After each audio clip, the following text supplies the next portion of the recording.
We take too many screenshots. I'm gonna say it because that is what happens. I have 30,000 screenshots on my phone of different trips, restaurants, events, things that I wanna do that I take a screenshot of and I'm like, I'll come back to this, and I never do, and it completely disappears. So in today's video, we're gonna solve that problem, and we're gonna solve it using a great tool called Rork Max. Rork Max is insane. It allowed me to build a full iOS native application in one afternoon. This is from concept all the way through to ready to publish. It's never been easier to build high quality iOS applications, even if you've never coded before. If that sounds good, let's get into the video. All right, so before we get into Rork.com, we have to actually explain the idea that we want to build. So the app we're going to be building is a travel screenshot saving app for iOS. Users save screenshots of places they want to visit. The app will use Gemini AI API. I find that this is the best and cheapest model to use, but you can use any AI model that you want to analyze each screenshot and automatically extract the place, name, category, location, and notes. So if you want to take a screenshot of this and build this with me, go ahead. You can literally pop this into ChatGPT and ask it to write this out for you. All right, we've pasted the screenshot into Rork, and all we do is we go ahead and click on Rork Max, making sure it's on, and we hit send. All right, perfect. So you can see 10 of 11 items already done. It's finalizing building our first iteration of the project. We even have an app icon, which is, we didn't even ask for, but it's created one, and it's a pretty awesome one. So while that's building, why don't we just use Xcode, right? Why don't we go the old school route of just going and doing that? Because it's difficult, right? That's the main reason. The people that watch this channel either want to use AI to get ahead, and they are technical, or you are not technical and you don't code, but you want to be able to build projects like this, and this allows you to do that. So you don't have to set up a Swift project. You don't have to build a UI. You don't have to add image processing manually. You don't have to integrate all these different APIs except for your AI API. You don't have to handle authentication or fight build errors. You can even see here, it's already just asking us very simply for our Gemini API key, which we can go and grab and just pop in there, and we've got AI capabilities. And if you have any experience shipping iOS apps, there's a lot of friction involved. And when there's friction involved, momentum gets killed. So something like Rork Max allows us to keep that momentum going, which I love from a builder perspective. All right, so let's go get our Gemini API key. What you want to do is come to aistudio.google.com. I'll put a link in the description below. You want to come down to get API key, and then you want to go and create an API key. Very, very simple. Give it a name, and you are good to go. So over here, you can see we've got environment variables set up or been set up, where after I submitted my API key from Gemini, and Rork Max is just setting that up for us, so we have AI capabilities. All right, so there's our first version. We've got our map view, which is exactly what we wanted, and we have this bottom view where we can actually save items. I do notice that our plus button seems to be behind this modal, so we will fix that. So you can just go ahead and say, this is great, but the plus button is actually stuck behind the bottom modal. Could we please maybe place it above the modal so that is accessible? All right, perfect. So that's been sent and it's been worked on. A little tip is use voice. Don't use text. It's so much quicker. All right, perfect. It's not exactly where I wanted, but we can click on it now, and it brings up some sample photos. Now, none of these will have details of places we want to go, like maybe we saw a cafe on Instagram or a restaurant and we took a screenshot. So we need some sample screenshots that I have on hand that we can actually play around with. So I'm just going to say here is I have a couple of sample images that I would like to use for the analysis. Can I provide them to you so that we can use them in the testing? All right, perfect. So it gives us this little box where we can upload up to 9 different files. I have those files over here. Let's go ahead and paste them in. So these are just different screenshots that I took this morning.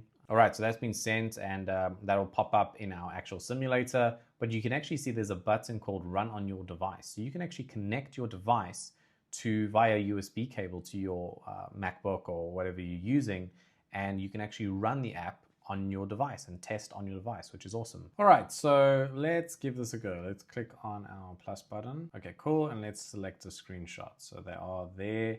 So it's analyzing, and there we go. This was the Australian Grand Prix. So we see it says Australian Grand Prix there, but then let's add another screenshot because I just want to see if we contrast it. So this is the NGV. This is a museum in Melbourne. All right, so the map doesn't change even though we add the 2 items. We can see that it's been added correctly, right? So National Gallery of Victoria, it's a museum, Australian Grand Prix, it's sports, so it's categorized right. We also can't click into these.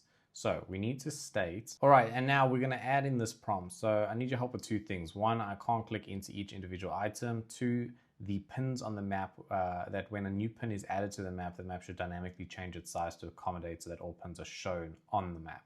So let's send that across and let's work on those 2 issues. All right, so we can now see the National Gallery of Victoria. And if we scroll down, we can see the Australian Grand Prix track over here.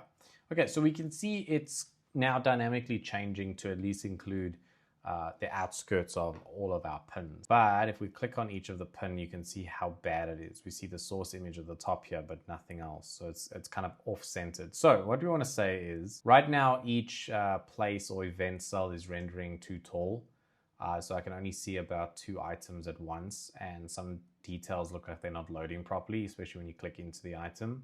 I want the list to behave like a compact native iOS list, so more items put on screen. Can you adjust the item cells and that sheet list? All right, perfect. Let's send that across. All right, so now you can see we can ideally have more items on our main screen. If we click into an item, it brings it up this way. But if we scroll up, you'll be able to see we've got the source image, it's a museum, we have the location, and we have some notes which go off screen a little bit. So it's something to fix, but at least this is working better and we can make this bigger, smaller. It's kind of a modal we can move around. And then obviously we can move around on our actual map. So let's add 1 more item. So let's go ahead and add, this is I think a bakery. So we've got our analysis happening and, sorry, it's a Korean barbecue place. So Soul Garden Barbecue, there's a little plate. That is where it is supposed to be in the city.